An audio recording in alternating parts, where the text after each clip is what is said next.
Entre 2007 et 2012, près de 60 000 migrants se sont installés en Israël.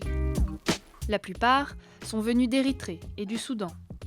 Ils ont traversé l'Égypte et se sont installés dans le sud de la capitale, Tel Aviv. Mais une fois arrivés, ils se sont heurtés à un rejet de la part du gouvernement et d'une partie de la population.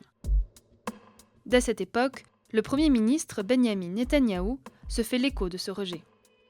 Et en 2010, il fait construire un mur de 242 km de long à la frontière avec l'Égypte, pour empêcher de nouveaux migrants d'entrer en Israël. מתקפות חמורות של גורמי הטרור בסיני, והדבר הנורא ביותר, הצפה של מסתננים בלתי חוקיים מאפריקה. Ce mot, infiltré, prononcé par Netanyahou, est lourd de sens, puisqu'il était utilisé dans les années 50 pour qualifier les Palestiniens qui s'infiltraient en Israël pour commettre des attentats. En mai 2012, alors que le mur n'est pas complètement terminé, de violentes manifestations éclatent à Tel Aviv.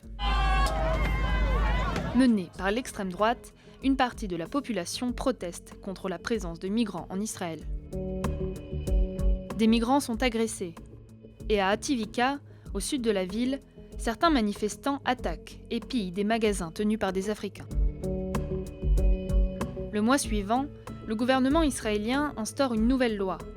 Désormais, tous les hommes qui entrent illégalement sur le territoire sont considérés comme infiltrés et envoyés dans des centres de détention près de la frontière, comme Cholot. Là-bas, les détenus sont nourris, logés, mais ils ne sont libres de leurs mouvements que pendant la journée. Le soir, ils sont obligés de rentrer dormir au camp sous peine d'être incarcérés dans de vraies prisons. Par ailleurs, bien que signataire de la Convention de Genève sur le droit des réfugiés, Israël refuse presque systématiquement les demandes d'asile.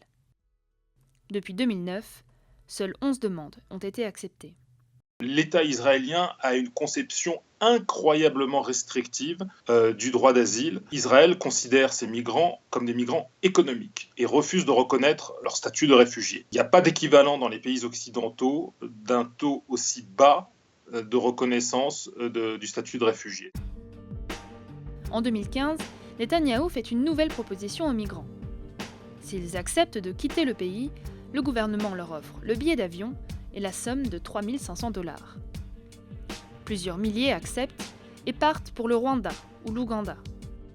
D'après des associations israéliennes, l'État hébreu aurait conclu un accord financier secret avec ces pays pour accueillir les migrants, ce que démentent les autorités rwandaises et ougandaises. Que ce soit bien clair, le Rwanda n'acceptera jamais aucun migrant africain déporté contre sa volonté. D'une certaine façon, cette politique anti-migrants fonctionne. Sur les 60 000 migrants arrivés depuis 2007, il n'en reste aujourd'hui que 38 000.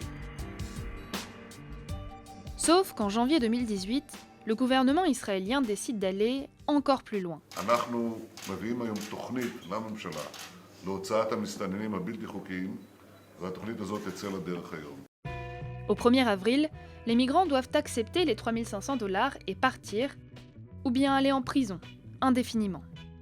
Une décision jugée extrême par beaucoup d'observateurs. Israël a été très sévèrement critiqué sur le plan international pour ces mesures, notamment par le Haut-Commissariat aux réfugiés. Et Israël dit plutôt aux Européens, vous feriez mieux de vous inspirer de nous, regardez comme nous sommes efficaces. Nous étions confrontés à un problème et nous l'avons réglé par des moyens sécuritaires. Au sein même de la population israélienne, cet ultimatum est également très mal perçu. C'est la première fois, depuis que ce problème se pose en Israël, qu'on a vu des manifestations, des pétitions pour prendre la défense de ces migrants, non pas seulement pour leurs droits, mais pour la dignité même d'Israël, pour ne pas donner le sentiment que Israël vise ainsi avec un certain mépris et une certaine violence un segment de population fragile. Face aux contestations, le gouvernement a finalement modifié sa proposition. Les femmes, enfants et les hommes mariés pourront rester légalement sur le territoire, à condition que les 20 000 hommes célibataires, eux, s'en aillent pour de bon.